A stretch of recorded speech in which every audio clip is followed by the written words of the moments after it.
Hello friends, in this video I'll discuss all the formulas and important points of the topic states of matter.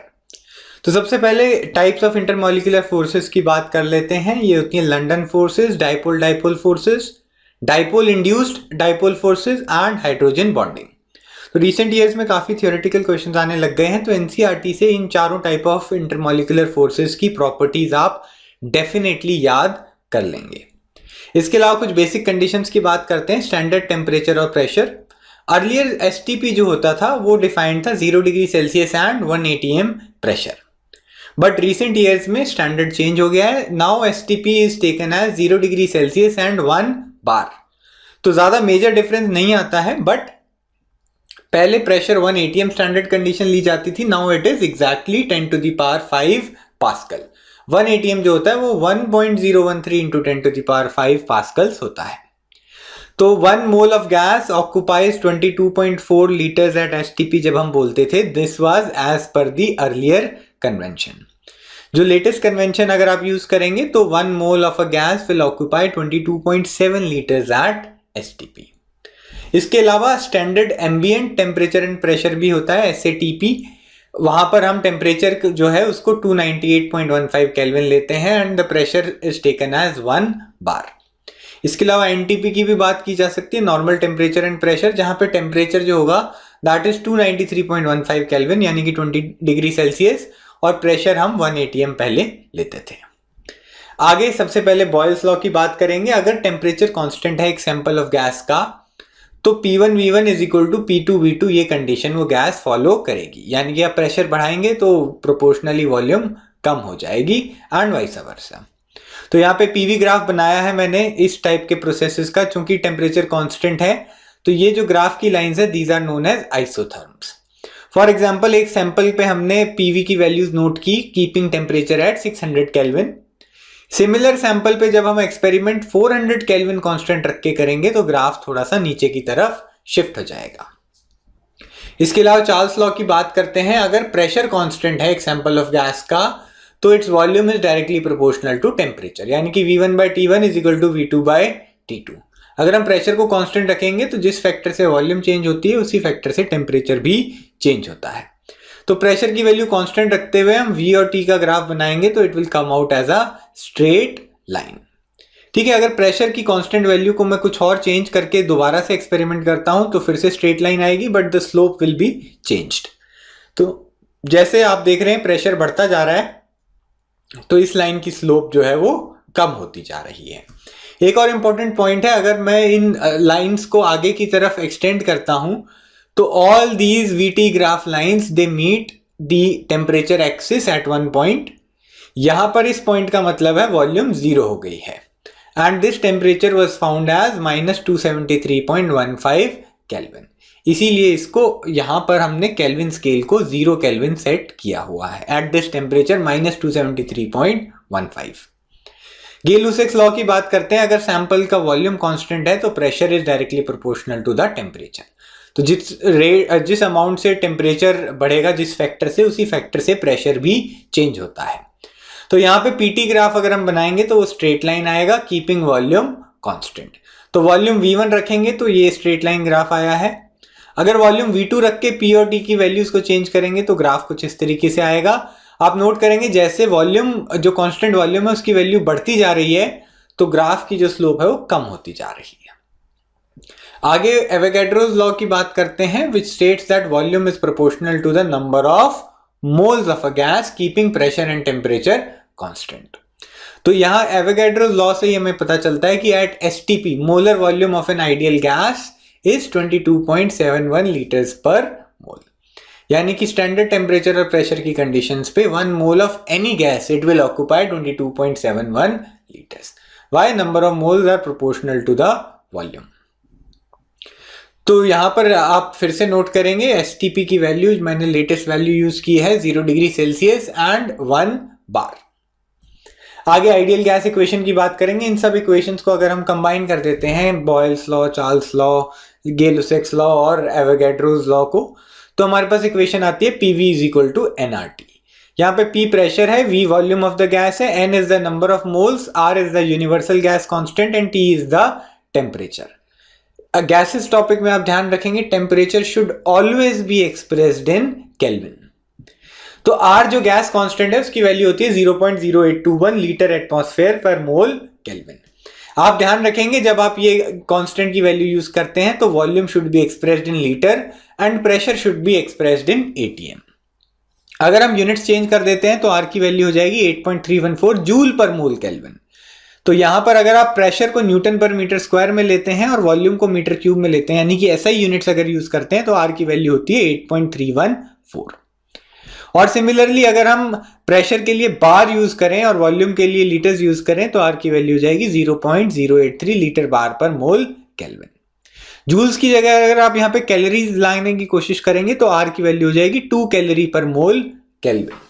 तो ये are की constant जो है इसकी units के हिसाब से सारी वैल्यूज आपको याद होनी चाहिए। इसी आइडियल गैस इक्वेशन को हम थोड़ा सा मॉडिफाई करके PM0 is equal to DRT की फॉर्म में भी लिख सकते हैं। काफी न्यूमेरिकल्स में ये वाला फॉर्मूला यूज होता है। यहाँ P is the pressure, M0 is the molar mass of the gas, D is the density of the gas, R is the universal gas constant and T is the temperature expressed in Kelvin। ठीक है, तो आगे move on करेंगे। Dalton's law of partial pressure की बात करते हैं। It states that the total pressure exerted by a mixture of non-reactive gases is equal to the sum of partial pressure of the individual gases। तो आपके container में non reacting gases को अगर हम मिक्स कर देते हैं तो हर गैस अपने मोल्स के हिसाब से, अपनी क्वांटिटी और कंटेनर की वॉल्यूम के हिसाब से प्रेशर एक्सर्ट करेगी और कंटेनर की वॉल्स पे लगने वाला जो टोटल प्रेशर है that will be the sum of all the individual pressures. तो ये जो गैसेस के इंडिविजुअल प्रेशर हैं इनको पार्शियल प्रेशर्स बोलते हैं।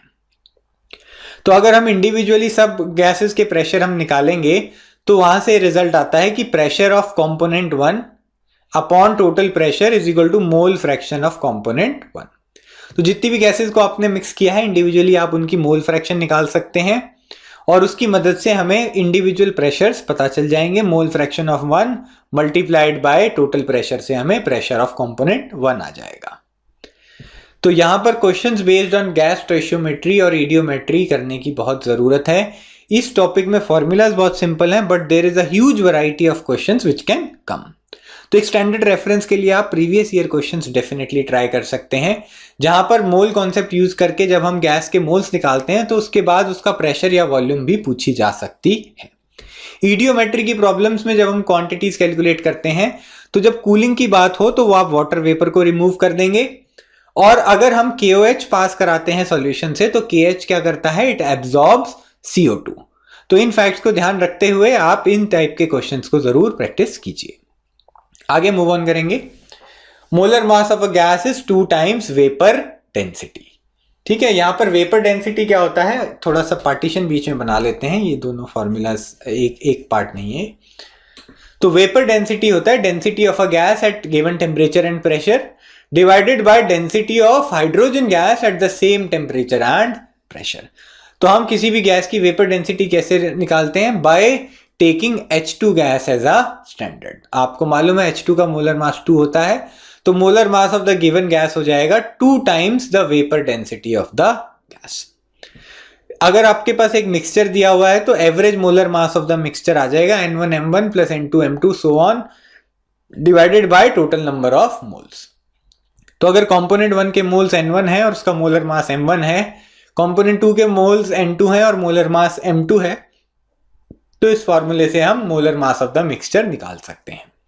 खासकर एयर के केस में ये काफी इंपॉर्टेंट होता है जहां पर हम ऑक्सीजन को ऑलमोस्ट 20% और नाइट्रोजन को 80% कॉम्पोजिशन मान लेते हैं। तो एयर का उसकी मदद से हम एवरेज मोलर मास निकाल सकते हैं। ग्राम्स लॉ की बात करते हैं which provides us rate of diffusion and effusion. तो ग्राम्स लॉ क्या कहता है कि rate of diffusion of a gas is proportional to the pressure of the gas inside the container and it is inversely proportional to the root of density of the gas। अब PM0 is equal to DRT use करके देखेंगे तो density जो है it is proportional to molar mass of the gas. तो P upon root M0 के proportional भी हम इस फॉर्मूले को लिख सकते हैं, यानी कि जितनी हैवी गैस होगी उसका रेट ऑफ डिफ्यूजन उतना ही कम होगा। आगे बात करेंगे रियल गैसेस की। अभी तक जो डिस्कशन था वो आइडियल गैसेस का था। हाई प्रेशर्स और लो टेम्परेचर्स पे गैसेस आइडियल बिहेवियर नहीं दिखाती हैं। They do not follow the formula PV is equal to nRT। तो हम रियल गैस इक्वेशन को पढ़ सकते हैं, ये होगी P plus a n square by v square into v minus n b is equal to nRT। यहाँ पे P प्रेशर है, V वॉल्यूम है, N नंबर ऑफ मोल्स है, R यूनिवर्सल गैस कांस्टेंट है, T is the temperature and A and B these are known as van der Waals constants.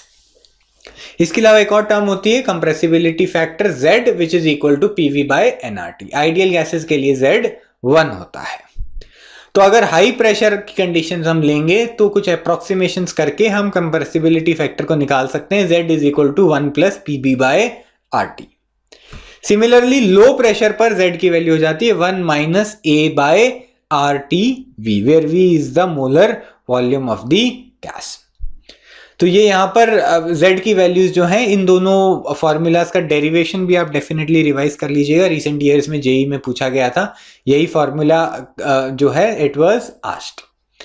तो यहाँ पर Z का ग्राफ दिया हुआ है विद रिस्पेक्ट टू प्रेशर, ये भी इंपॉर्टेंट ग्राफ है, आपको रफ आइडिया होना चाहिए इन इंडिविजुअल सब जो गैसेस हैं इनके Z वर्सेस P ग्राफ का। You are expected to learn this graph. आगे कुछ और टर्म्स देख लेते हैं। Critical temperature of a given gas is defined as the temperature above which no liquefaction is possible. तो एक ऐसा टेम्परेचर जिसके ऊपर अगर टेम्परेचर मैं उस क्रिटिकल टेम्परेचर से बढ़ा देता हूं तो वो गिवन गैस को हम लिक्विफाई नहीं कर सकते, चाहे हम कितना भी प्रेशर एक्सर्ट कर लें। ठीक है, तो क्रिटिकल प्रेशर क्या होगा? Minimum pressure applied on 1 mole of a gas at critical temperature to just liquefy the gas. तो हम एग्जैक्टली क्रिटिकल टेम्परेचर पे अगर 1 मोल ऑफ गैस को लिक्विफाई करने की कोशिश करते हैं तो उसके लिए कितना प्रेशर चाहिए, that is known as critical pressure. और क्रिटिकल कंडीशंस पे यानी कि क्रिटिकल प्रेशर और टेम्परेचर की वैल्यूज पे 1 मोल ऑफ गैस की कितनी वॉल्यूम होती है, that is known as critical volume.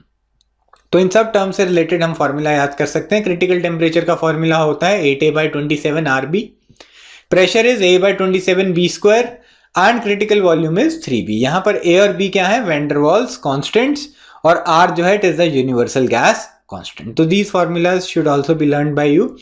और लास्ट एक हम डेफिनेशन देख लेते हैं, बॉयल्स टेम्परेचर। ये वो टेम्परेचर होता है eight which a real gas starts obeying Boyle's law. तो बॉयल्स टेम्परेचर होता है A/RB। Again A and B are the van der Waals constant and R is the universal gas constant. So this was the discussion regarding the topic states of matter. If you have found this video useful, do like it and share it with your friends. Please do not forget to subscribe to our channel. Thank you so much for watching.